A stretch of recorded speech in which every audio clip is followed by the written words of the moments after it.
이렇게 말씀은 Progress. 출애굽기 30장 1절부터 38절까지인데 10절까지만 함께 읽고 또 차례차례 강해에 나가도록 하겠습니다. 제가 먼저 읽겠습니다.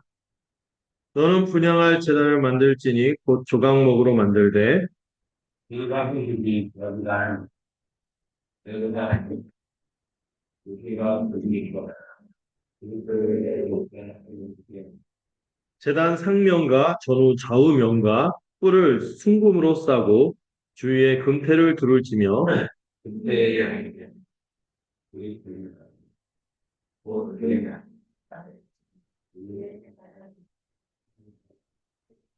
그 채를 조각목으로 만들고 금으로 싸고 그들의 증거이 되어만 오 준비하여 하는 그들의 아론이 아침마다 그 위에 향기로운 향을 사르되 등불을 손질할 때 살을 찌며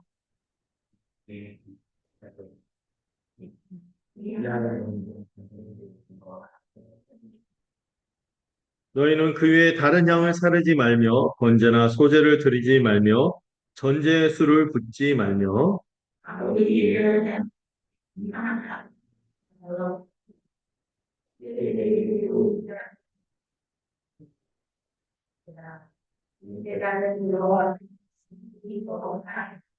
아멘. 네, 우리 계속해서 그 출애굽기를 통하여 하나님의 구원 경륜이 어떻게 펼쳐지며 하나님께서 자신의 나라를 모형적으로 이스라엘 통하여 어떻게 세우는지 우리가 살펴보고 있습니다. 먼저 율법을 통하여 하나님과 언약을 맺었고 하나님이 그들과 이제 언약을 맺었다는 건 결혼했다는 의미거든요.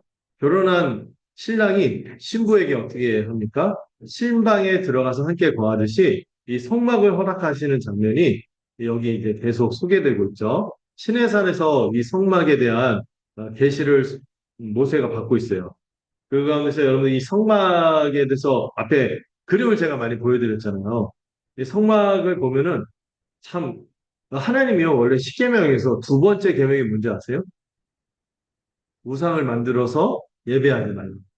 하나님 예배할 때 하나님을 눈에 보이는 형상으로 만들면 우상이 되고 하나님에 대해서 오해할 수 있기 때문에 하나님이 그것을 막으신 거죠. 그럼에도 불구하고 하나님 당신의 형상을 만들지 못하게 했지만 모든 그들에게 허락해 주신 거예요. 성막을 허락해 주셨어요. 왜요? 하나님이 그들과 함께하고 있다는 임재를 경험할 수. 특별히 우리는 구체적인 존재잖아요. 몸을 갖고 있잖아요. 이 몸을 갖고 있는 우리가 추상적으로만 하면 힘드니까 우리의 믿음을 북돋기 위해서 하나님이 그들과 함께 하시고 하나님은 보이지 않잖아요.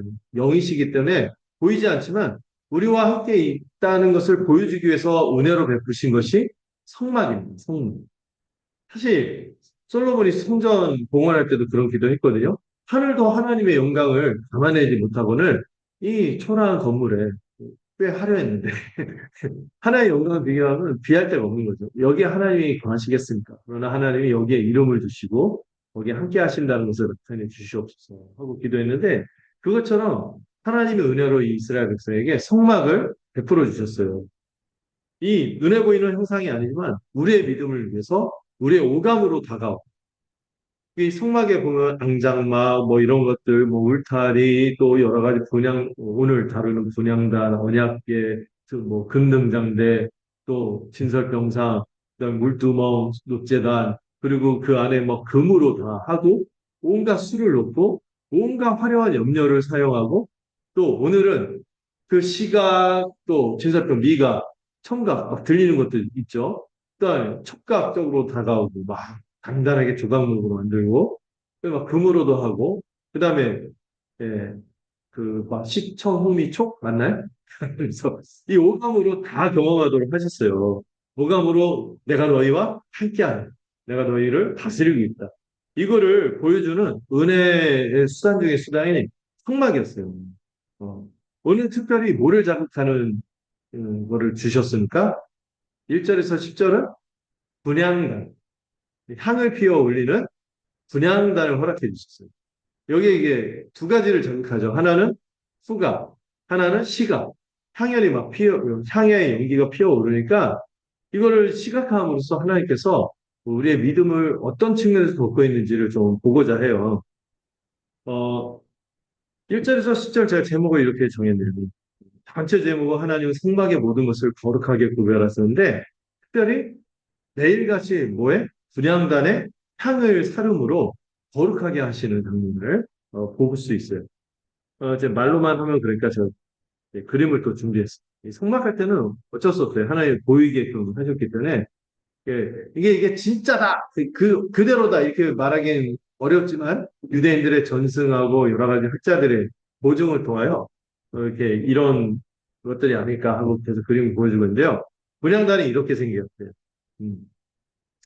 자, 이 분향단도 다른 언약계, 제설병상 이런 것처럼 또 기본적으로 구조를 이루는 재료가 뭐였죠? 금으로 쌌지만 그 내부는 조각목 또는 시띵나무라는 걸로 만들었어요. 그래서 길이와 너비가 어때요? 정사각형으로 50cm. 한 규빗을 어떤 분은 이거거든요. 이거 어떤 사람은 45cm일 수도 있지만 좀 긴 분들은 50cm 이상이 되고 그래서 표준적으로 50cm로 보자고 합시다. 그래서 길이 너비 50cm로 되고 정사각형으로 되고 높이는 두 규빗이니까 1m로 된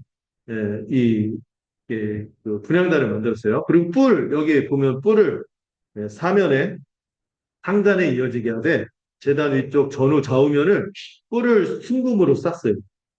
그리고 주위를 금태로 두르게 했습니다. 그리고 금태 아래쪽에는 금고리 둘이 있죠. 그런데 이게 어떤 분은 이게 납작한 면에 고리를 이렇게 달았는데 그렇게 하면은 이렇게 장대를 끼면 보통은 두 개씩이었잖아요. 다른 것들은. 근데 이게 사이즈가 작으니까 하나만 꼈는데 이렇게 가운데 이렇게 밋밋한 면에다가 고리를 달면 어떻게 될까? 이렇게 고리를 끼고 들면 균형이 안 맞아요.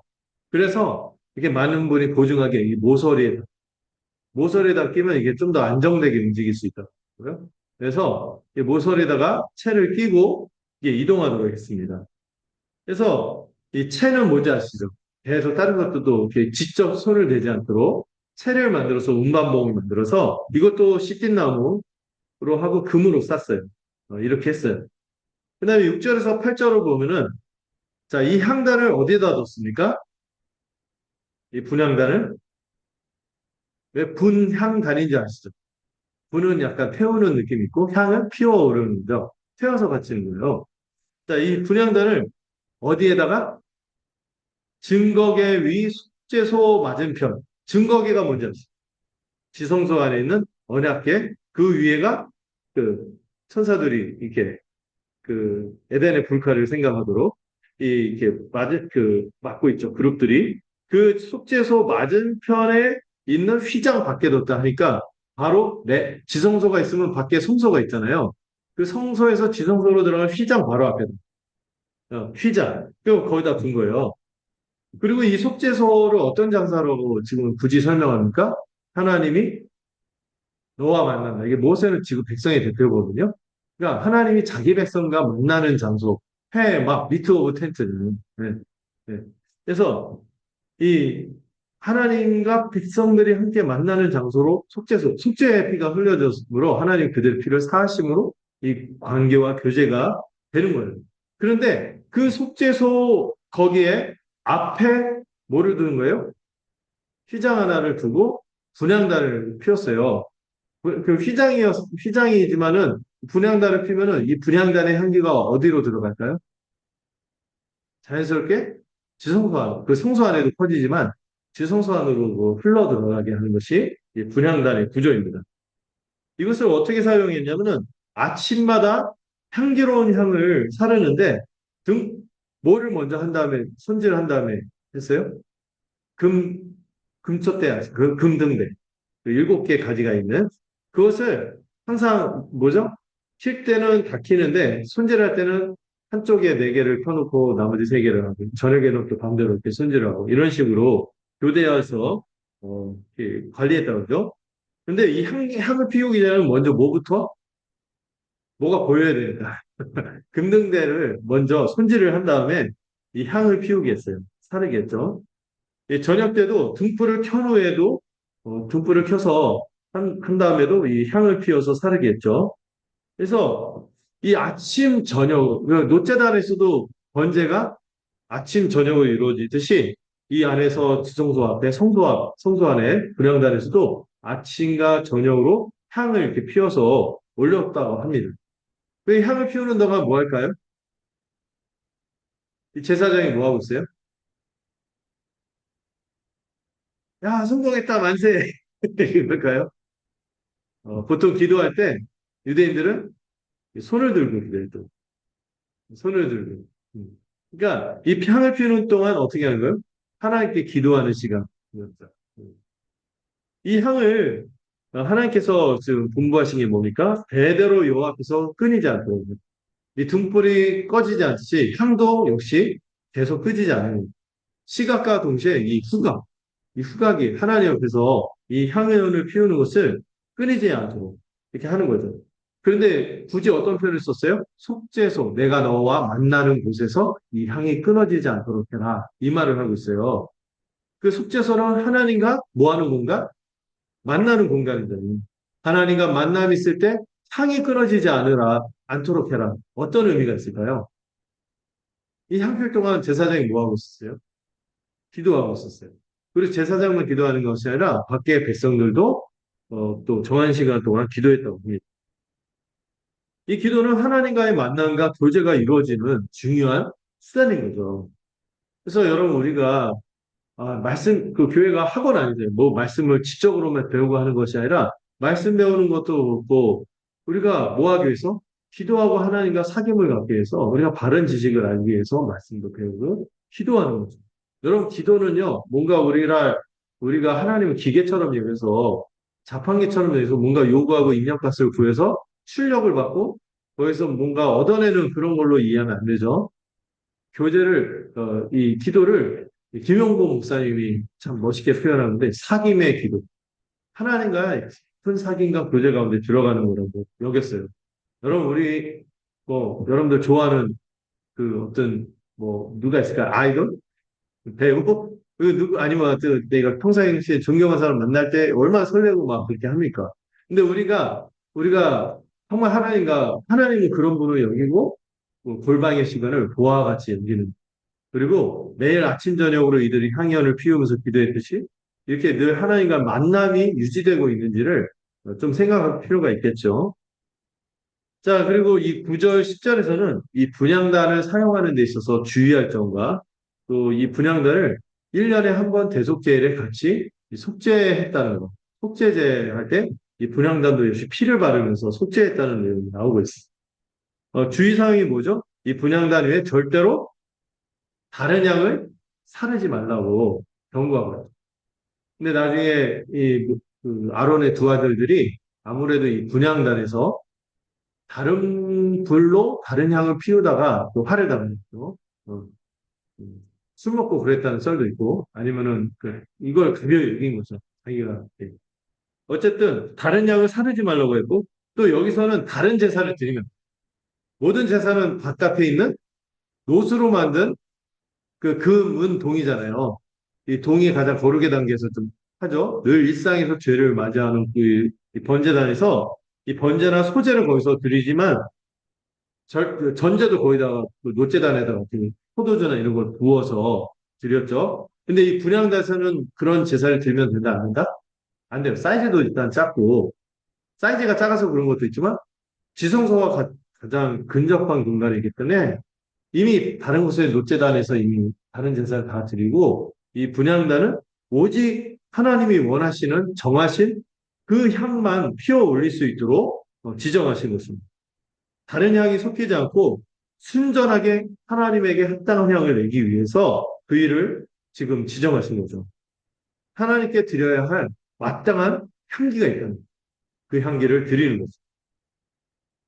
그리고 대제사장 아론이요. 1년에 한 번씩 대제사장이 1년에 한 번씩 어디로 들어가요? 지성소로 들어갈 때, 이 속죄할 때, 꼭 이 분향단도 같이 향단불에다가 피를 바르므로 이 속죄제의 피로 1년에 한 번씩 제대로 이 속죄하는 것이 바로 이 분향단이었습니다. 그리고 이 분향단은 가장 지성소에 인접한 기구였기 때문에, 언약궤 빼고는 지극히 거룩한 것이라고 지금 말씀하고 있죠. 자, 이 내용을 통해서 우리가 좀 교훈을 좀 생각해 보려고 해요. 앞에서 살펴봤지만은 이 분향단의 향연은 향과 이 연기는 뭐를 상징한다고요? 하나님과 만나는 곳에서 성도들이 하나님을 향해서 뭐 하는 거? 기도하는 거 상징해요. 어. 여러분 그 인간의 감각 기관 중에서 가장 직관적으로 다가오는 감각이 무슨 감각인지 아세요? 후각이에요. 후각. 직접 닿지 않아도 곧바로 알아채고 가장 다가오는 감각이 후각이거든요. 그만큼 모든 그 우리의 믿음을 불러일으키는 감각 수단 중에서 이 후각이라는 수단을 통해서 하나님께 기도하고 있다는 것을 얘기하고 있다는 것은 그만큼 뭐가 중요하다? 기도가 중요하다는 걸 말하는 거예요. 신자는 기도하는 것이죠. 기도하는 것. 자, 우리 한번 본문 한번 같이 살펴봅시다. 시편 141편 2절 한번 누가복음 1장 10절하고 같이 한번 읽어볼까요? 자, 보이시죠? 네, 한번 읽어볼게요. 시작.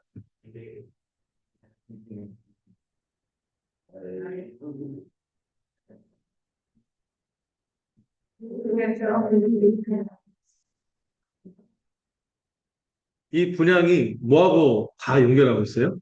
기도하고 있는 거예요.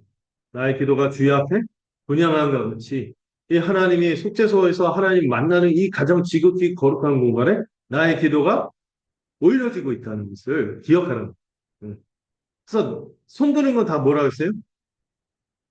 기도의 자세로 저녁 제사 같이 되게 하셨어요. 신실하게 기도하게 이렇게 말하는 거죠.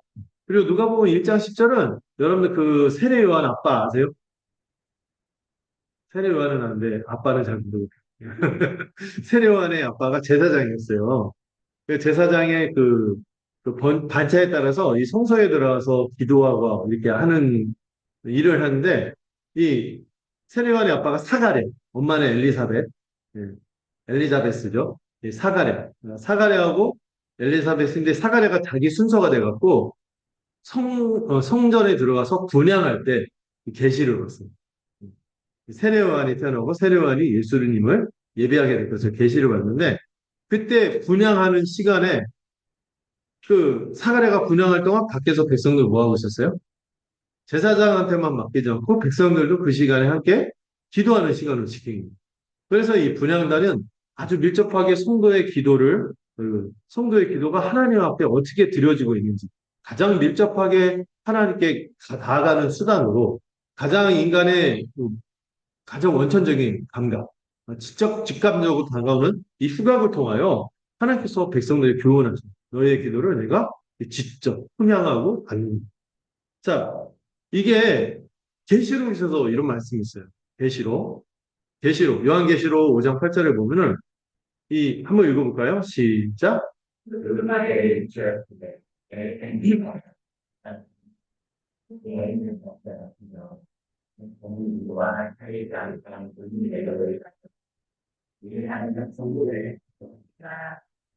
자, 어때요? 하나님 앞에 기도하는 것이 검은과 향이 가득한 금대접을 하나님께 올려바치, 우리 주 예수 그리스도에게 올려바치는 것으로 나타내고 있습니다. 이 향은 뭐라고요? 우리의 기도라는 거예요. 근데 우리가 기도할 때 어떤 일이 일어나는가? 그것을 또 계시록에서 또 설명합니다. 이거 좀 글씨가 작겠는데 한번 읽어볼까요? 같이 읽죠. 또 다른 천사가 와서 제단 곁에 서서 그 향을 가지고 많은 향을 받았으니 이는 모든 성도의 기도와 합하여 보좌 금 제단에 드리고자 함이라.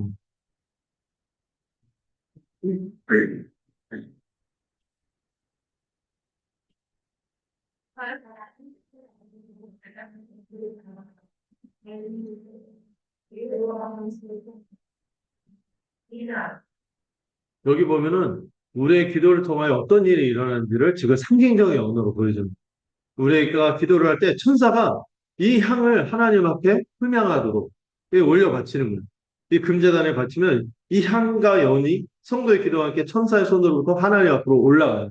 그러면 천사가 그 향로를 가지고 하나님 앞에 받은 그 향로를 가지고 이 제단에 불을 담아다 응답이죠.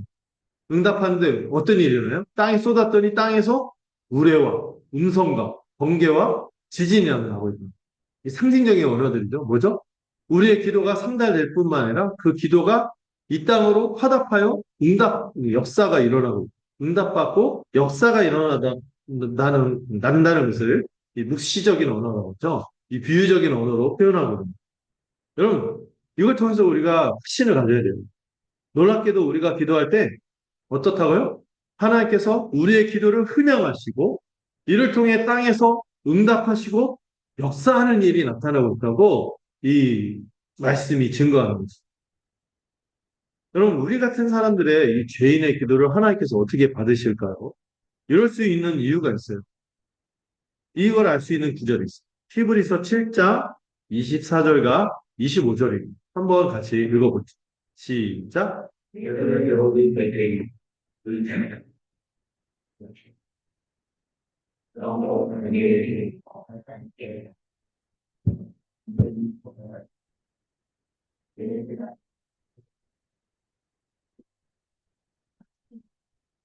우리 같은 죄인의 기도가 어떻게 하나님께 흠양이 되고 이 땅 가운데 엄청난 그 천지를 개벽하는 그런 역사가 그럴 수 있는 거는 우리의 제사장이 누구예요? 예수 그리스도. 그 예수 그리스도가 우리의 대제사장이 되고 직분도 갈리지 않는다. 이게 뭐예요? 교체되지 않는다는 거예요. 영원히 신실한 제사장으로서 우리를 위해서 자기 목숨을 바치시고 그렇게 우리를 위해서 그 신실하신 그분이 지금도 우리가 그분을 힘입어 주님께 나아갈 때 우리를 구원할 뿐만 아니라 지금도 그분이 우리를 위해서 뭐 하신다고요? 간구하시는 거예요. 그래서 우리의 기도가 그렇게 응답이 될 수 있는 거예요. 그래서 우리 기도가 마칠 때 어떻게 마칩니까? 예수님의 이름으로 기도합니다. 그랬을 때 우리의 대제사장인 그리스도를 힘입어서 우리의 기도가 하나님께 흠양할 만한 연기로 받쳐진다는 것을 우리가 믿고 기도하는 거예요. 옛날에 자유주의 학교, 신학교 가서 가르친 적 있었는데 그 학교조차에서도 크게 한번 문제가 된 적이 있어요. 채플식은. 어떤 신학생이 기도를 했는데 마지막은 예수님의 이름으로 기도드렸습니다. 이거를 일부러 안 한 거예요. 그러니까 이 약간 자유주의죠. 그래갖고 그 학생이 문제가 돼서 굉장히 그 징계를 내요. 잘려는 그런 자유주의 학교조차도 이 예수님의 이름으로만 기도한다는 것은 확실한 신앙의 고백입니다. 음.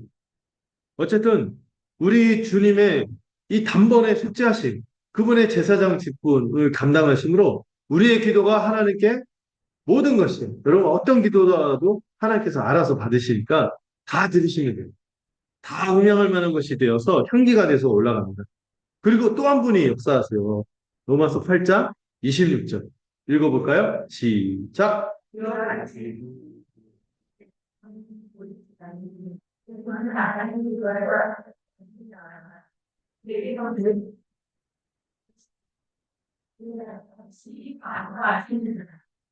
여러분, 우리 주 예수 그리스도께서요, 하늘 보좌 우편에 있는 권능을 가지신 그분이 지금도 우리를 위해서 강구하는데 누구도 강구한다고? 우리 안에서 성령님이 강구하십니다. 우리의 연약함을 도우신. 우리가 때로는 기도가 안 나올 때가 있고 마땅히 기도할 방향도 잘 못하고 이상하게 떠듬떠듬 이상한 말 할 때도 있고 그렇다 할지라도 성령님이 말할 수 없는 탄식으로 우리를 위해서 신이 강구하십니다. 그래서 우리가 그것을 힘입어 기도하고 우리의 기도가 하나님께 향연처럼, 향기로운 향연처럼 올려바치고 있다는 것을 그분이 흠뻑 이걸 받으시고 기뻐하시고 있다는 것을 기억하며 기도해야 하는 것이죠. 여러분, 그래서 이 분향단에 이 주님께서 믿음을 돕기 위한 수단으로 분향단을 주신 것을 통하여 우리가 뭘 깨달을 수 있어요? 우리는 뭐 해야 될까요? 기도해야 되는 거죠. 하나님이 우리가 물론 구하시기 전에 우리의 모든 전능하신 아버지로서, 전지전능하신 아버지로서 다 아시고 우리를 돌보시겠지만 하나님이 기뻐하는 게 있어요. 우리가 기도하는. 우리가 기도할 때마다 그것을 향연처럼 받아주신다. 하나님은요, 구하지 않아도 주시는 분이지만 우리가 구하는 것을 기뻐합니다. 부모와 자녀도 그렇잖아요. 자녀가 구하지 않아도 알아서 이렇게 돌보고 이렇게 하겠지만 자녀가 아빠 이거 해주세요. 아빠 이게 하고 부탁할 때 얼마나 이뻐요. 하나님도 그렇다는 거예요. 우리가 부모가 된 것도 하나님 마음 좀 알라. 그런 것 같아요. 이 자녀가 구할 때도 이쁘겠지만은, 안 구하고 하지만은 구할 때 얼마나 이쁩니까? 더 돌보고 싶고, 응답할 수도 있고. 또 부모로서의 기쁨이. 하나님도 그렇게 우리의 기도를 받으신다는. 하나님은요, 일방통행의 교제를 원하시지 않으세요. 우리와의 사귐을 원하시고, 반응을 원하시는 분이시죠. 우리 주님조차도요, 우리를 위해서 하나님을 향하여 지금도 그렇게 아버지께 기도하고 있는데, 우리가 안 하고 있으면은 나중에 뭐라고 하실 거예요? 내가 너의 몸버려 바쳐서 이렇게 죽었다. 그래서 너를 위해서 지금 간구하는, 너는 지금, 아유, 기도가 뭐 필요했어? 하면서 이렇게 하면은 면목이 안 서는, 거예요. 혹시 하나님의 은혜에 살아있는 자로 반응하지 않고, 혹시 마치 죽은 자처럼 기도를 형식적으로 하고, 마지못해 시간을 보내고 있지 않은지 우리 자신을 돌아왔으면 좋겠습니다. 우리가 원래 개인적으로도 주님께 원래 신앙이 있으면 기도하게 돼 있거든요. 구할 바가 있고 의지할 바가 있고 소망할 바가 있고 내가 외로웠고 막 할 때 의지할 분이 있으니까 당연히 기도하는 거죠. 그분과 늘 함께하는 게 좋은 거고. 근데 이 시간을 힘들어하고 마지못해 시간을 보내고 있다면은요, 또 위험한 상태죠. 특별히 교회가 함께 기도하는 시간을 정해서 함께 기도를 훈련하기 위해서 이렇게 하자 하는데 거기에 집중하고 있지 않다면은 그것은 굉장히 슬픈 일이고 영적으로 위험한 상태입니다. 저는 이런 얘기를 해야 되나 싶은데 그럼 무슬림 아니죠, 무슬림. 그 사람들 하루에 몇 번 기도하는지 아세요? 6번 기도. 시간을 정해놓고. 신실한 사람은 6번이고 보통 하루 세 번 이상은 기도하는 카페트 늘 들고 다니면서 쫙 펼치고 그 모스크를 향해서 저기 뭐죠? 그 메카베드나 거기를 향해서 이렇게 경배하면서 기도한대요. 무슬림은요 하나님을 제대로 아나요? 잘못된 하나님에 대한 생각을 갖고 있잖아요. 음. 우리 주 예수 그리스도를 통하여 구원의 은혜를 베푸신 이것을 제대로 알지 못하는 이들도요 이 하나님에 대해서 다만 두려워하면서 경외하는 마음으로 6번 기도 시간을 철저히 지킵니다.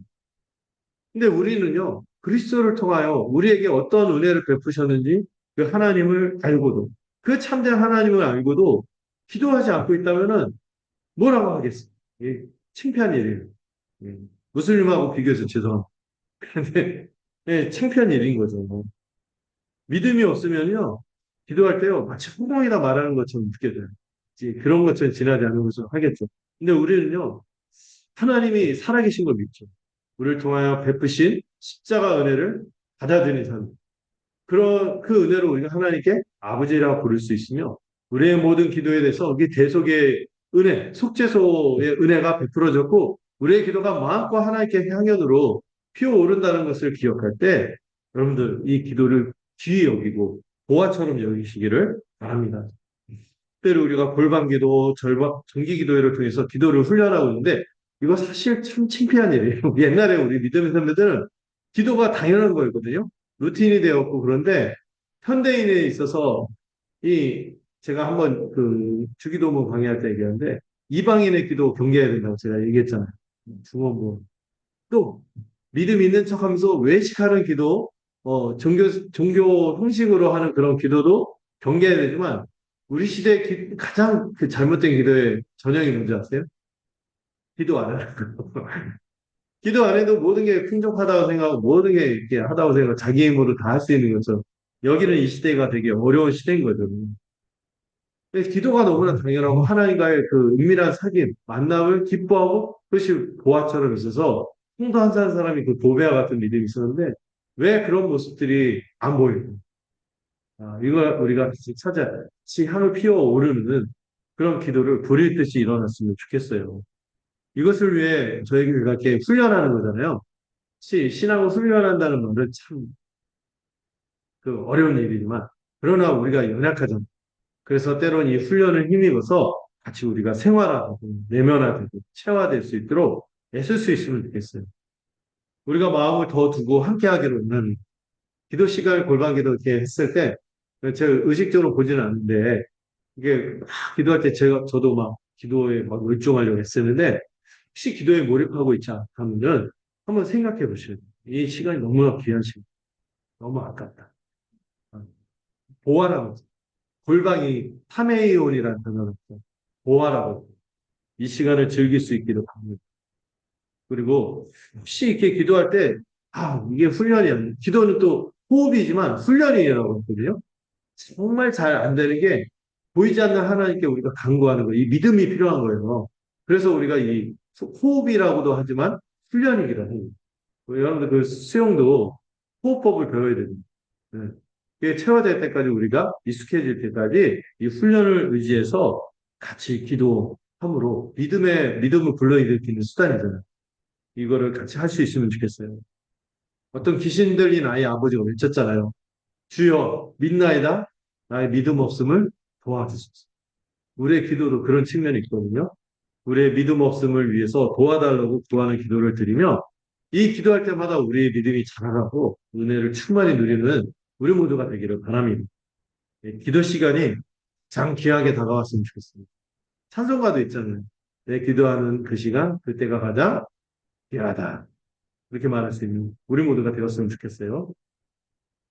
네, 그래서 끝나면은 은혜롭겠지만 오늘 30장 다 나와야 돼요. 자, 11절부터 21절 함께 같이 읽어보도록 하겠습니다. 자, 11절. 자, 제가 먼저 읽겠습니다. 여호와께서 모세에게 말씀하여 이르시되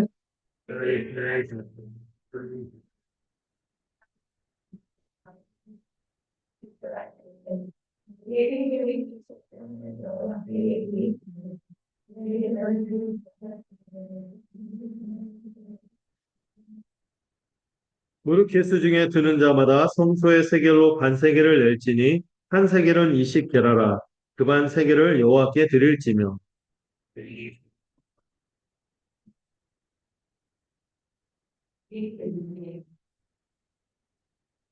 예, 잠깐만요.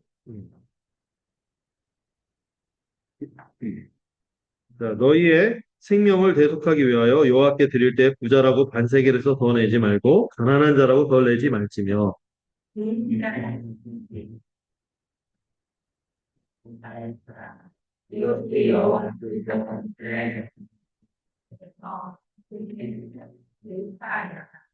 여호와께서 모세에게 말씀하여 이르시되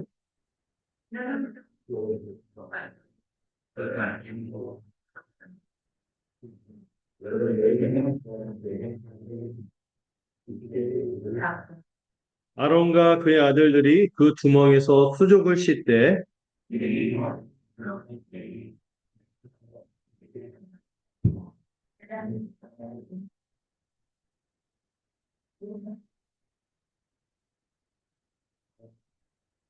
같이 읽겠습니다. 이와 같이 그들이 그 수족을 씻어 죽기를 면할지니 이는 그와 그의 자손이 대대로 영원히 지킬 규례니라. 아멘. 자, 여기에는 이 두 가지에 대해서 하나님이 알려주시는 장면인데, 첫 번째는 폭전, 두 번째는 노수로 만든 물 두멍에 대해서 말씀하고 있어요.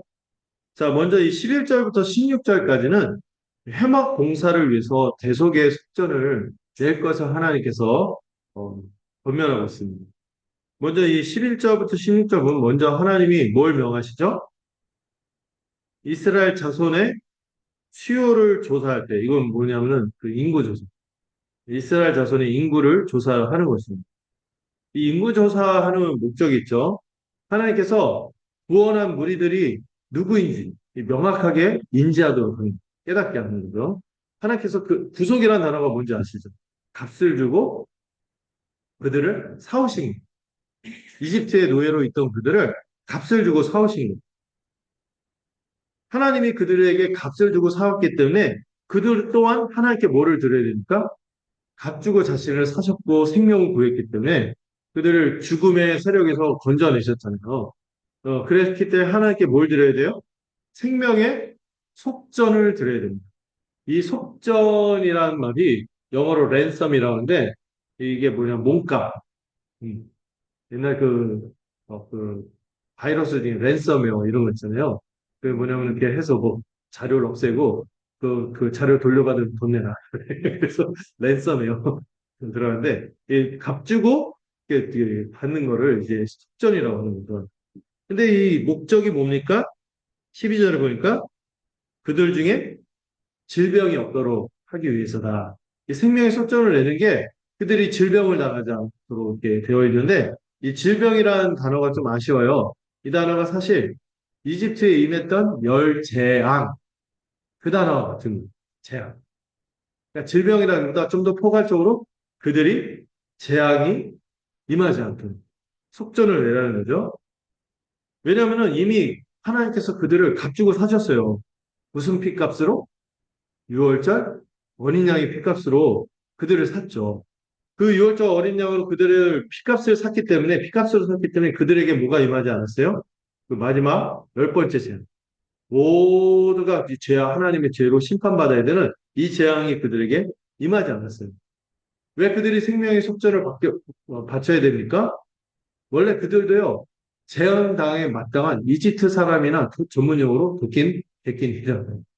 그렇기 때문에 그들도 값주고 사왔다는 것을 믿음으로 고백하면서 하나님께서 우리를 값없이 이 피값으로 우리를 사셨다는 것을 고백하는 행위가 속전을 내는 것이었어요. 음.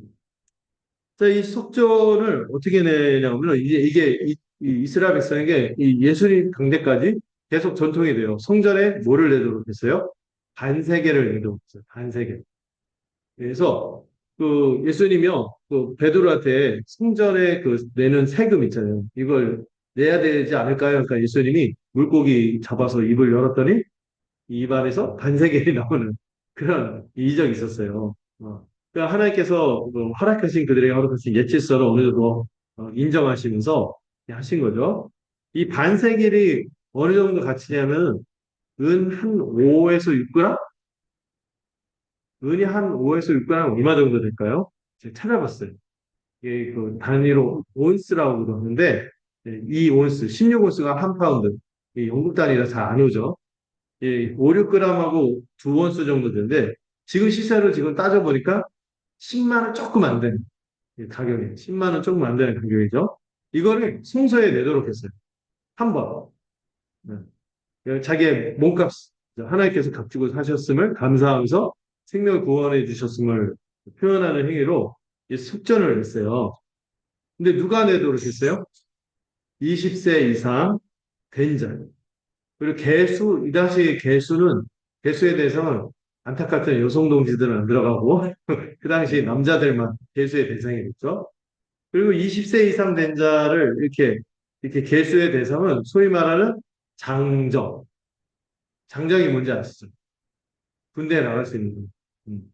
이 군대에 나갈 수 있는 사람을 그 숫자를 센 거예요. 그래서 그 사람 한 사람 다 반세개씩 내도록 했습니다. 이건 뭐냐면은 하나님께서 그들을 다 구원하셨다는 거예요. 그들이 또 한 가게의 또 대표이기도 하고 가정의 대표이기도 하고 하나님께서 그들을 다 값주고 사셨고 또 이들이 나중에 민수기에 보면 이 수요조사가 어떤 그 의미를 갖고 있냐면은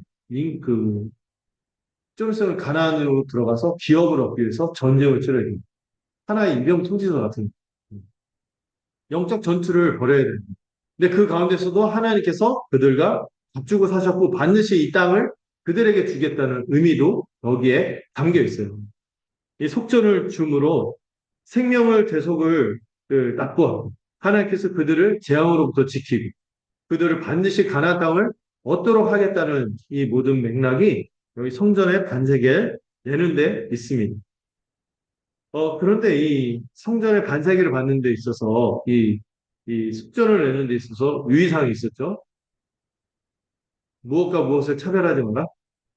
부자와 가난한 자를 차별하지 말라는 거죠.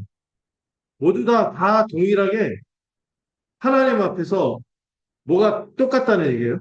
그 생명의 가치가 동일하다.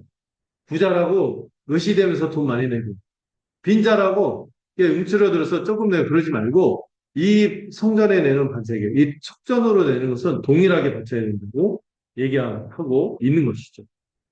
우리도요, 하나님께 구속을 받았잖아요. 그리스도 안에 있잖아요. 우리 사이에 차별이 있을까요? 없는 거예요. 다 하나님 앞에 동등한 하나님의 피로 값주고 산 그분의 보기한 자녀요, 그분의 백성인 것이죠. 그래서 이것이 교회의 보편성하고도 연결. 교회 보편성은 뭐죠? 그리스도 안에서 남자나 여자나 신분이나 인종의 차이가 없이 하나님 앞에서 동등한 가치를 가지고 있고 모두가 다 구속의 은혜를 거저 얻은 사람들이라는 것이 여기 깃들어 있는 것입니다. 그럼 이 숙전을 취하여 무엇을 위해서 썼을까요? 회막 봉사를 위해서 썼다고 하죠. 여러분 회막이 어떤 건지 아시죠? 전체 성막에서 성소와 지성소 하나님의 은혜가 임하는 장소요. 그 모든 백성들의 헌신을 통하여 하나님을 만나는 장소이 예배죠. 한마디로 예배하는 교회를 함께 세우고 하나님께 공동체로서 예배하게 하는데 이 속전을 바치도록 했어요. 그래서 이것을 여호와 앞에서 이스라엘 자손이 기념이 되어서 생명을 반드시 대속하는 속전을 이스라엘 남자들은 20세 이상이 되면 반드시 되도록 했어요. 자, 그리고 나서 이어지는 게 이제 녹 물두멍이 나옵니다. 물두멍이 뭐냐? 이 두멍이란 말이 좀 친숙하지 않잖아요. 그리고 다른 데서는 이제 대야라고 번역하기도 해요. 큰 대야. 어떻게 생겼냐면 이 대야의 규격이나 이런 것들은 자세히 안 나와 있어요. 이 솔로몬이 성전 만들 때 이거를 바다라고 칭하면서 굉장히 큰 사이즈로 어떤 걸 만드는 걸 말하는데 모세 시대 때 어떻게 만들었는지는 모르는데 대략 이럴 거다 이렇게 추정을 하고 있어요. 그래서 이게 굉장히 좀 커서 여기다가 노수로 만들었습니다. 여러분 아시죠? 지성소에 있을 때 승금 나오면 좀 승금에서 금, 은, 그다음에 동, 이게 노시, 겨자, 그 제어하고 밀접한 공간에 있을 때 부정함에 밀접한 공간에 있을 때 노스를 썼거든요. 이 물두멍 대야를 노스로 만들고 마침도 똑같이 노스로 만들었어요. 그리고 이 위치가 어디 있냐면은 어디 있어요? 해막과 번제단 사이에 딱 가운데 위치해 있어서 여기다가 물을 가득 담았어요. 그리고 여기서 누가 씻었어요? 아론과 아들들이니까 제사장들이 여기서 손과 발을 씻었어요. 자, 이 손과 발을 왜 씻을까요? 손은 가장 죄와 밀접하게 닿는 공간, 접촉하죠. 우리가 그 빛이 가릴 때 이렇게 하지 말아야죠. 자꾸 이 손이 뭔가 전염이 되고 접촉이 되는 공간이고, 그리고 우리의 일상생활에서 행위가 많이 이루어지는 게 손이고, 발도 뭐예요? 내가 어디로 가든지 이제 삶의 방향을 결정하는 것이 발이기 때문에 이 손과 발을 자주 씻어야 했습니다. 근데 이 손발을 어떻게 씻었냐면은 해막에 들어가기 전에도 손과 발을 씻었고요. 언제도 손을 씻었어요? 제단에 가까이 가서 거기서 제물을 바치고 화제를 드릴 때도 제물에 각을 뜨고 피 흘리고 막 이런 일들이 벌어지잖아요. 그랬을 때 그 번제단에 그 제사를 드릴 때도 제사 드리기 전에 어떻게 했어요? 반드시 손과 발을 씻었어요. 그만큼 뭘 신경 쓴 거예요? 자신을 정결하게 죄로부터 멀리하고 부정한 것으로부터 멀리하도록 애쓴 것이죠. 음. 그래서 이 죄가 있는데 하나님의 해막에 함부로 들어가면 어떻게 될까요? 죽죠. 그래서 손과 발을 씻어서 죽기를 면하라. 그리고 이것이 아론과 자손들, 그 제사장 가문이 대대로 영원히 지킬 규례다. 이렇게 교훈하고 있습니다. 음. 여러분, 그 대속의 은혜를 고백하는 이 숙전에 대해서 의미를 먼저 좀 생각해 볼까 해요. 여러분, 우리가 주의 피로 주고 사신 바 되었음을 믿습니까? 구속받았음을 믿습니까? 그런 믿음이 있다면요, 마땅히 뭐를 드리는 게 맞는 거예요? 생명의 숙전을 드리듯이 주를 위해서 우리가 헌신하며 마땅히 살아가야 하는 것입니다. 주님이 우리를 값주고 사셨음을 기억하고 교회적인 삶을 위해 회막 봉사를 위해서 숙전을 드리듯이 특히 이 예배를 중심으로 우리가 헌신하며 살아야 해요. 이 헌신의 요구에는요, 차별이 없었어요. 모두가 동일한 그리스도의 피로 값주고 사신 바 되었기 때문이죠. 부자라든지, 가난한 자라든지, 남자이든지 여자이든지. 세상에서 어떤 신분이 높고 낮고 이것과 상관없이 함께 예배하는 거예요. 이 구속의 은혜를 입은 자로 동일한 하나님의 백성으로서 교회를 섬기기 위해서 애써야 하는 것입니다. 신분이 높은 사람이 헌신한다고 그 가치가 인정받는 게 아니에요. 낮은 사람이 헌신한다고 해서 가벼이 여기지 않는 거지. 교회 안에서 어떤 유력한 사람이 있을 때 그 유력한 세상에 유력한 걸 보고 그 사람의 뭐 한 걸 막 하고 또 세상에 좀 별로 귀하게 여기지 않는 사람들과도 없이 여긴다면 이게 속전의 정신이 뭔지 모르는 거죠.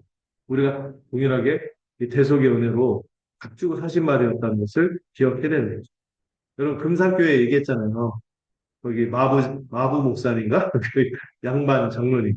먼저 장로 투표돼서 됐는데 이분이 겸손하게 섬기고 그래서 얼마나 그 세상과 다른 기준으로 교회가 있구나 이거 봤으니까.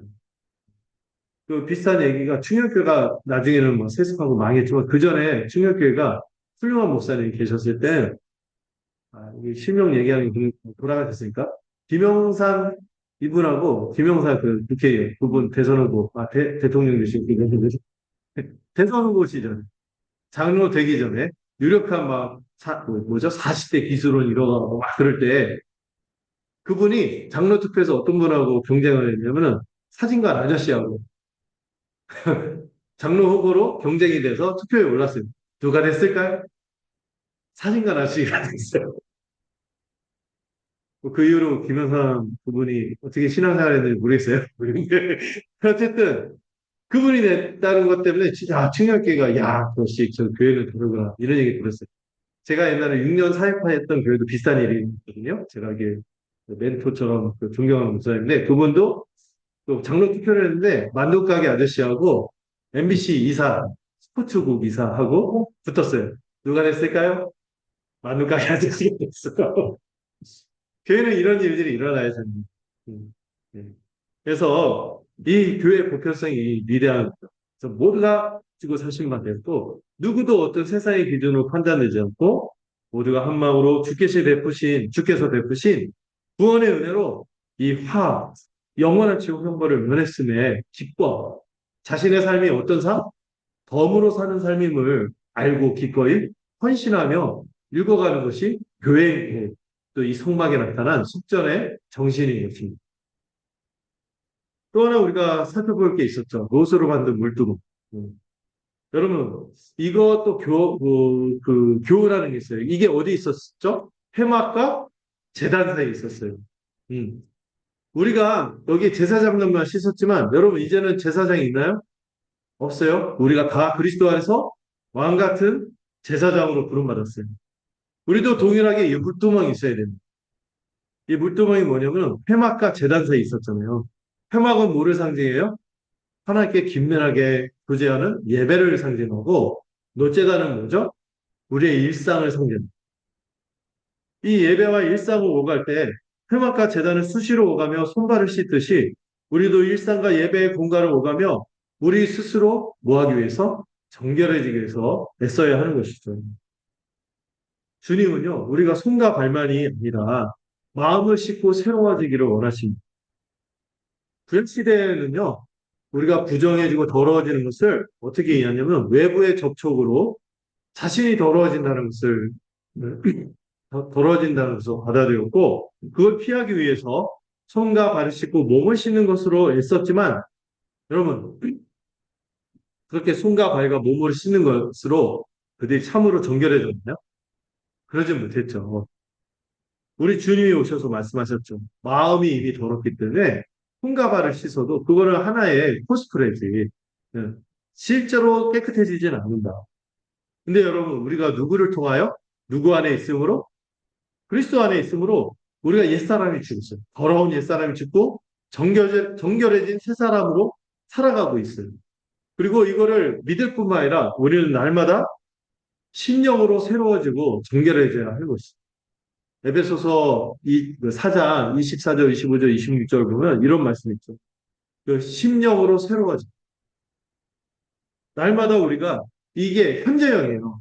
우리가 옛사람이 죽고 새 사람으로 살아나는 것은 이미 일어난 일이지만 뭐는 늘 우리 안에서 계속 일어나야 돼요?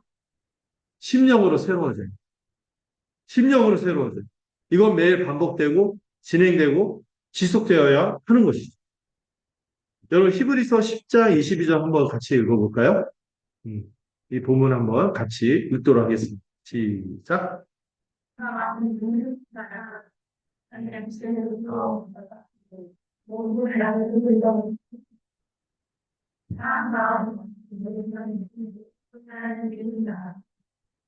여러분, 이미 마음에 핏부림을 받아서 우리가 이 악한 양심에서도 벗어났어요.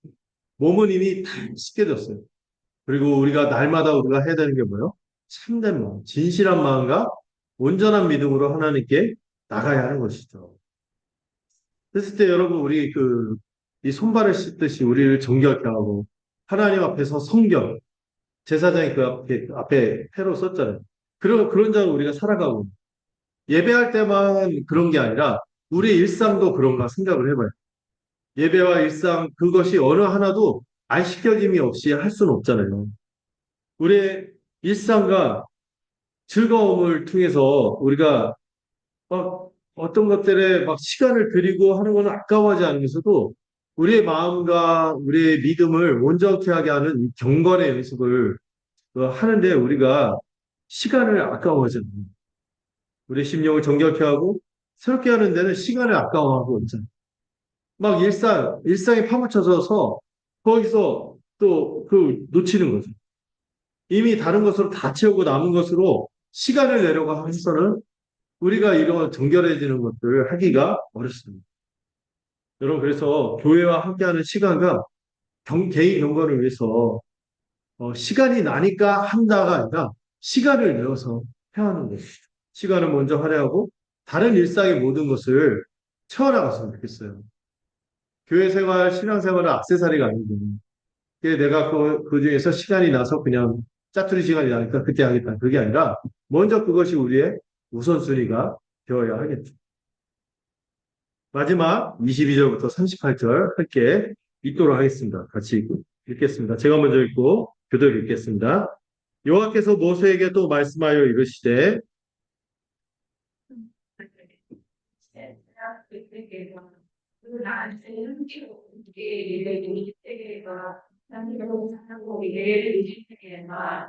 계피 500세겔을 성소의 세겔로 하고 강남기름 한 흰을 가지고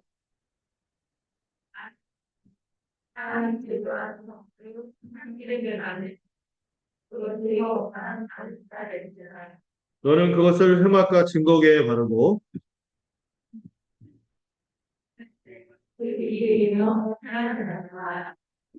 및 번제단과 그 모든 기구와 물두멍과 그 받침에 발라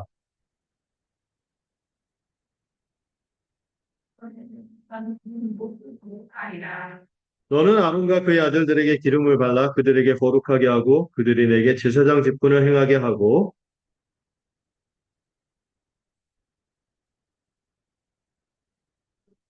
사람의 몸에 붙지 말며 이 방법대로 이와 같은 것을 만들지 말라. 이는 거룩하니 너희는 거룩히 여기라.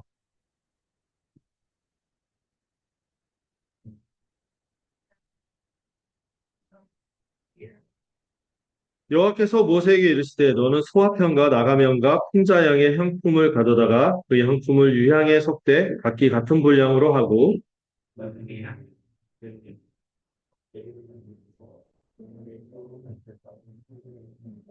그 향 얼마를 곱게 찌어 내가 너와 만날 회마가 증거계 앞에 두라. 이 향은 너에게 지극히 거룩하니라.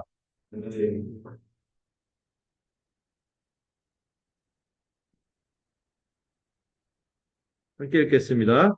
냄새를 맡으려고 이 같은 것을 만드는 모든 자는 그 백성 중에서 끊어지리라. 이 마지막 부분에서는 향기름 또는 관유라고 하죠. 그 거룩하게 기름을 붓는다 할 때, 그 기름 붓는다 했을 때 쓰이는 이 향기름하고 또 하나는 향품에 대해서, 향에 대해서 지정하시면서 거룩하게 구별하는 장면이 나오고 있어요. 이것도 그림을 하나 좀 봐야 될 것 같습니다.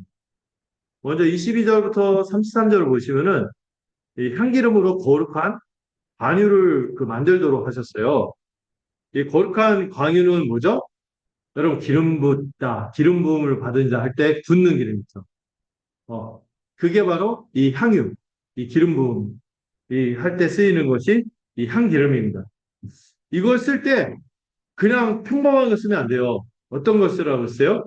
향등 향품, 최고급 향품을 써야 된다. 이 향수 중에서 비싼 건 어때요? 어마어마하다고 저는. 예. 예, 그런 것처럼 최고급으로 쓸 걸 요구했습니다. 그런데 거기에 들어가는 재료들이 여기 그림이 보이나요? 그 몰약이라고 있어요. 이게 감람나무 계열의 그 몰약나무라는 게 있어요. 그 채취액을 이렇게, 이렇게 액체로 녹인 거에 이제 몰약, 액체 몰약이 있어요. 이거를 보통 그 항균제로 쓰거나 진통제로 쓰거나 방향제로 썼기 때문에 이게 굉장히 고가의 제품입니다.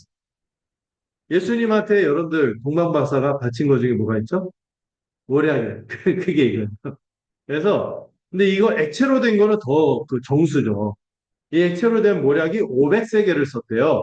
이게 그 단위를 환산했더니 6kg 정도. 6kg 정도 되는 몰약. 굉장히 고가죠. 그 다음에 그 절반 되는 그 분량으로 3kg, 250세계니까 향기로운 6개, 6개라는 것을 또 썼습니다. 여기 보면 6개하고 뭐가 좀 비슷해요? 계피하고 비슷한데 6개가 좀 더 계피 비슷한 건데 계피보다 더 향과 단맛이 강한 더 고급의 품종이에요. 6개. 이걸 250g을 쓰고 그 다음에 향기로운 향포를 이게 참포인지 모르겠어요. 근데 아마 저기 그림에 나와 있는 그림에 있는 것이 맞대요. 저거를 한 250세겔에서 3kg 정도 이게 강한 향이 나는 약초래요. 이거를 모아서 또 섞어서 계피 500세겔. 이것도 6kg죠. 계피 500세겔을 이거 다 이렇게 버무리고 이렇게 해서 성소의 세겔로 바치라고 하고 있습니다. 이걸 어떻게 관유를 만들었냐면은 여기 다음에 보면 관람기름. 관람기름이 뭔지 아시죠? 올리브유. 올리브유, 막 몸에 좋다고 지금 난리가 났잖아요. 카놀라유 몸에 안 좋다. 올리브유 먹자 해서 올리브유 막 먹고 그러는데, 이 올리브유를 한 흰이래. 이게 3.6리터. 3.6리터. 그러니까 생수병 3개 정도 분량이죠. 이거하고 이 모든 약재들을 모아서 어떻게 했냐면은 어떻게 저 기름을 만들었냐 했을 때 아마도 이집트의 방식을 따르지 않았을까 하는데 여러분 약탕기 아시죠? 약탕기에다가 이걸 놓고 기름을 그 간남용을 따로 두고 약탕기에 놓고 이거 끓인 다음에 우리 그 한약 고울 때 어떻게 하죠? 헝겊으로 이렇게 싸갖고 이게 나무를 이렇게 구워서 쭉 짜내잖아요. 그 쭉 짜내서 나온 것을 그것도 약간 유분이 있거든요. 그거를 뭐하고 섞었어요? 감나무. 이거하고 섞어서 쓰도록 했습니다. 네. 그래서 이걸 섞어서 쓴 것을 이제 관유라고 합니다. 관유, 관유. 거룩한 관유라는 단어가 오늘 굉장히 많이 있거든요. 하나님께서 어떤 사물이나 사람이나 물건을 거룩하게 따로 구별할 때 뭘 붓도록 했어요? 기름을 붓도록 했어요. 그때 쓰인 기름이 바로 이 기름입니다. 이거 굉장히 강조하고 있어요. 거룩하게 따로 구별했다는 거죠. 그래서 이 향을 제조하는 법대로 향기름을 섞어서 만드는데 이걸 어디에 바르도록 했어요? 회막. 회막 그 벽에도 막 바르고 특히 어디에? 언약계. 여기도 바르고 진설병상에도 바르고 또 모든 기구. 진설병상에 필요한 기구들이 있거든요. 거기도 바르고 등잔대 있죠. 등잔대도 뭐 불씨 옮기고 이런 것들 있죠. 여기도 다 바르고 또 분향단에도 바르고 뭐 밖으로 나와서 번제단, 이 노제단 있죠. 여기도 발랐어요. 여기 필요한 녹기구 있죠. 여기 또 다 바르고 물두멍에도 발랐습니다. 그 받침까지 다 발라서 이 모두가 하나님께 따로 거룩하게 구별되었음을 이 관유를 만들어서 거룩하게 했죠. 그래서 이거를 만지는 순간 거룩해집니다. 이 관유를 통해서 모두를 거룩하게 하셨습니다. 근데 이런 사물에만 어, 관유를 바른 게 아니라 다음에 또 누구에게도 바르게 해요? 아론과 아들들, 제사장들에게도 기름을 발라 거룩하게 하는데 여기부터 아무래도 기름 붓다 이게 시작이 돼요. 기름 붓는. 하나님께 특별한 사명을 받아서 직분을 행하는 사람에게 이제 뭐를 붓는 거예요? 관유를 붓는 거예요. 최고급 기름이 보통 기름 아니에요. 그 기름을 이 관유라 하니까 이 관처럼 머리에다 씌워서 이게 쏟아 붓는 거죠. 근데 그냥 쏟아 붓는 게 아니라 어떤 데는 이렇게 그죠. 막 이렇게 얼굴에다 문질러서 바르기도 하고 이렇게 하는데 어쨌든 흠뻑 적시게 하는 거죠. 이렇게 함으로 제사장 직분을 행하게 했습니다. 그래서 이스라엘 백성에게 이 거룩한 관유를 대대로 누구에게만 이 특별하게 하나님께 구별한 제사장 직분을 감당하는 사람에게만 부어야지 일반 사람의 몸에는 부으면 돼요, 안 돼요? 안 돼도 없겠어요. 이 제조법대로 자기를 위해서도 향기름을 만들지 말라고 했어요. 이거는 누구에게 속한 거기 때문에 하나님에게만 속한 것이기 때문에 그렇게 구별했습니다. 그래서 하나님이 그렇게 거룩하게 구별했는데 이스라엘이 그렇게 하면 안 되죠. 이스라엘도 이를 거룩하게 여기도록 했습니다. 그래서 마지막에 경고가 붙죠. 어떻게 했어요? 이거 유사한 것을 만드는 사람은 혹은 다른 사람에게 붙는 모든 사람은 어떻게 한다?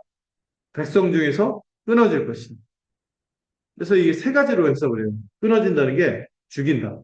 죽여서 끊어낸다. 또는 이 사람의 집안이 대가 끊길 거다. 가장 온건한 해석은 그 이건 부정한 짓을 저질렀기 때문에 진중에 거할 수 없어서 쫓아낸다. 추방했다. 어떤 것이든 거의 죽음과 같은 것일 거예요. 이렇게 죽음으로 경고를 했죠.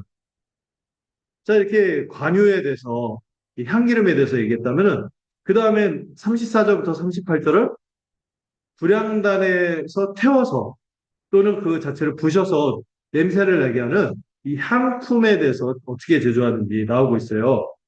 근데 여기 그 처음 보는 단어들이 호합향, 나가명, 풍자향이 뭐람, 유향은 좀 들어간. 예. 소합향은 뭐냐면은 여기 떼죽나무라는 나무가 있어요. 서양의 떼죽나무라는 나무가 있는데 여기 나오는 진액, 그 진액을 뭉치면 저렇게 결정체가 나오죠. 저거를 소합향이라고 해요. 나가명은 뭐냐면은 저게 뭘까요? 네? 고구마도 아니고 버섯도 아니고 저 조개예요, 조개. 지중해에서 나는 조개 껍질을 잘게 빻아서 향을 냈다고 합니다. 그리고 풍자향이라는 건 뭐냐면 미나리과의 식물인데 페룰라라는 식물이 있대요. 그 풍자라는 것을 이제 이것도 여기서 향품을 가져다가 썼다고 합니다. 이 향품의 재료들이에요. 이것을 동등한 분량으로 섞도록 했어요. 자, 뭔지 좀 이렇게 그림을 보니까 좀 와닿죠. 자, 그런데 이게 다 고가입니다. 고가의 제품. 그리고 특별히 이 모든 것을 메인 제품이 있어요. 뭐예요? 그 모든 것이 다 동등하게 섞지만 가장 메인으로 여기는 게 유향. 유황이 아니에요. 유향. 예수님이 경배 받을 때 받았던 황금 모략 말고 유향이 있었죠. 그 유향이 저건데 저거는 감람가에 저기 보면 옆에 그림이 좀 선명하지 않은데 보스웰리아라는 나무가 있어요. 보스웰리아라는 나무의 진액이 유향입니다. 여러분 이 보스웰리아 들어보셨나요? 건강한 막 건강상품 이렇게 나올 때 보스웰리아에서 추출한 막 이렇게 하잖아요. 요즘 핫한 약재죠. 뭐 항암제로도 쓰이고 피부에도 좋다고 하고 하여튼 뭐 부작용은 아직 안 드러났대요. 근데 뭐 약효도 분명히 드러난 건 아니지만 어쨌든 고귀한 제품이었습니다. 이거를 같은 분량을 섞어서 향을 만들 때 꼭 하나님이 지정하신 이 제조법대로 만들고 이 향을 이렇게 다 합쳐서 쓸 때 반드시 곁들여야 되는 거죠. 요즘 곁들인다는 말이 유행이죠. 뭘 곁들였어요? 소금을 쳐서 소금을 치도록 했어요. 그래서 레위기에도 보면 소금을 치는 거는 거룩하게 구별하는 또 행위이거든. 우리 문화하고 좀 다르죠. 우리 어떤 좀 안 좋은 손님이 나갈 때 소금 뿌리잖아요. 근데 여기서는 이 소금을 치는 게 그것을 거룩하게 구별하는 행위였어요. 그리고 실제로 이 소금을 이 향품들하고 섞으면요, 이게 잘 타대요. 더 잘 타고 향연이 오래도록 잘 나도록 하는 효과가 있었다고 합니다. 이 모든 것이 다 목적이 뭐예요? 성결하게 하도록 하기 위한 목적이었죠. 그래서 이 향을 얼마를 곱게 찧어서 어디다 두라고 하냐면 회막, 회막 안에 증거계 앞에 두라. 근데 여러분 증거계 앞에 뭐가 있죠? 만약 지성소 안에다 두라는 게 아니에요. 증거계 바로 앞에 뭐가 있어요? 아까 우리 처음에 얘기한 분향단. 분향단이니까 그 향품이 들어가 있어요. 그 분향단에 들어가는 향품 그 지금 재료를 지금 설명하시는 거예요. 이 향품을 거기다 두고 그 향을 태우기 시작해요. 그리고 이 향은 지극히 거룩하게 여길 것이라고 말씀했죠. 자, 그리고 끝에 보면은요, 여기에도 또 유의사항이 나와 있습니다. 여호와를 위해 만들 향이기 때문에 이거 하나님께만 구별되어서 바치는 거룩한 것이기에 누구를 위해서 만들지 마라? 자기나 혹은 다른 사람을 위해서는 이 방법대로 제조하지 말라고 만들지 말라고 경고하고 있죠. 그 향을 개인적으로 즐기려고 똑같이 만드는 사람도 그 백성 중에서 어떻게 될 거다? 끊어질 것이다. 이렇게 경고를 하고 있어요. 그러면 이제 하나님이 이 마지막 달라고 보면 최고급의 향유와 향품을 준비하게 하십니다.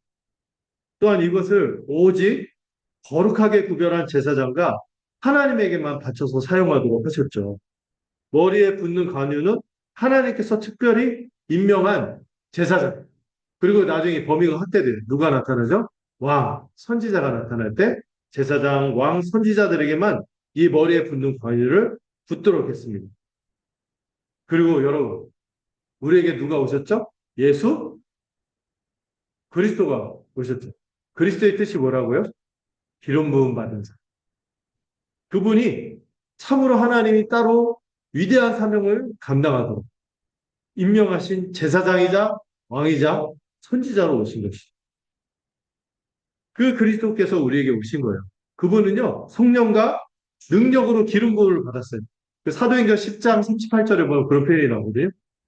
그분이 성령과 능력으로 기름 부음을 이런 표현이 그분이 기름 부음 받음으로 위대한 구원의 일을 행하신 것이죠.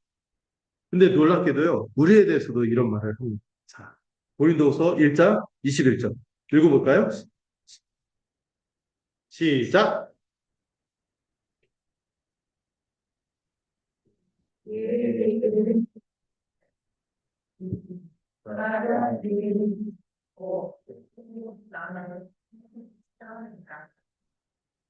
여러분, 구약 때는 제사장에게만 기름 붓고 그를 거룩하게 따로 구별했는데, 이제는 어떤 시대예요? 우리가 그리스도 안에서 굳건하게 되고, 우리에게 뭐를 부으셨어요? 기름을 부은. 그 기름 부은 걸 22절에서 뭐라고 설명해요? 성령을 주셨. 이 기름 부음 받음은 성령을 받은 것으로 설명하고 있습니다. 그래서 여러분들, 우리도 뭘 받은 자? 아무에게나 허락되지 않은 이 기름 부음 받은 자가 된 거예요.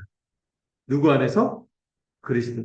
그리스도이신 그분 안에서 그분의 기름 부음을 받은 것이 성령을 받은 거예요. 하나님은 그리스도를 믿고 그 안에 있는 우리에게 성령을 부어주시고 거룩하게 구별하시고 그렇게 거룩하게 구별된 자로서 우리는 이제 사망의 냄새가 아니라 어떤 냄새? 그리스도의 향기를 내면서 살아가는 자가 되었음을 기뻐해야 하는 것입니다. 네.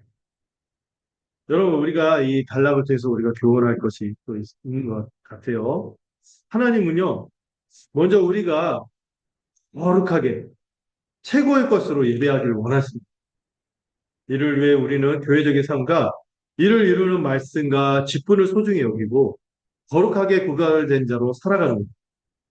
우리는 우리의 최고의 시간과 물질, 에너지를 하나님을 위해서 드리고 있습니까? 여기 최고급 향품과 향유의 재료들을 보세요.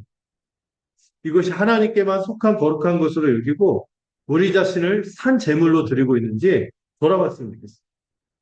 혹시 자기를 위해서 혹은 거룩하지 않은 다른 것에 헛되이 있음으로 그 백성 중에서 끊어진다고 경고받은 것처럼 우리가 그렇게 헛되이 쓰고 있지는 않습니다. 우리가 과연 구원받은 자라면은 이미 거룩하게 구별받은 자라면 우리도 하나님께 이 최고의 것을 드립니다. 또 우리 자신이 이미 하나님께 거룩하게 기름 부음 받은 구별된 자인 것을 기억하시기를 바랍니다. 말씀을 정리해 볼게요. 첫째로 분향단에서 매일 피어 올리는 향연처럼 우리는 매일 기도해야겠죠. 우리가 기도할 때 하늘에서 희망하시고 땅을 흔드는 역사를 하십니다. 우리 주님도 간구하시고 성령님도 우리를 위해서 간구하고 있다는 사실을 기억하며 우리가 믿음이 있다면 기도하고 믿음을 위해서 기도하는 우리가 되기를 바랍니다. 두 번째로 우리가 대속의 은혜를 입은 자로서 모두가 속전을 내듯이 우리 교회 구성원 모두가 마땅히 예배하고 교회를 세우는 데 써야겠죠. 우리가 그 교회 회원이 된 지체들에게 말하는 게 있죠. 1인 1사역 원칙. 1인 1사역. 뭐요? 1인 1사역 이상을 지향하도록 하고 있죠. 교회 회원이 되어서 우리가 함께 덕과 화평을 세우고 권리만이 아니라 의무를 복되게 여기면서 사시기를 바랍니다. 특별히 예배하고 양육하고 성교하고 교제하고 봉사하는데 우리가 애쓰기를 바랍니다. 또한 주의 일을 힘쓰는 데 있어서 물두멍으로 수시로 씻듯이 우리의 마음이 진실되고 정결해지도록 애쓰기를 바랍니다. 물두멍과 물두멍으로 이 예배와 일상을 오가며 자신을 씻듯이 우리도 참되고 정결한 자가 되도록 경건에 이르기를 힘쓰는 우리 모두가 되기를 바라고요. 마지막으로 하나님은 이 구약시대 제사장을 비롯해 특별한 사명을 받은 자에게만 기름을 부으셨잖아요.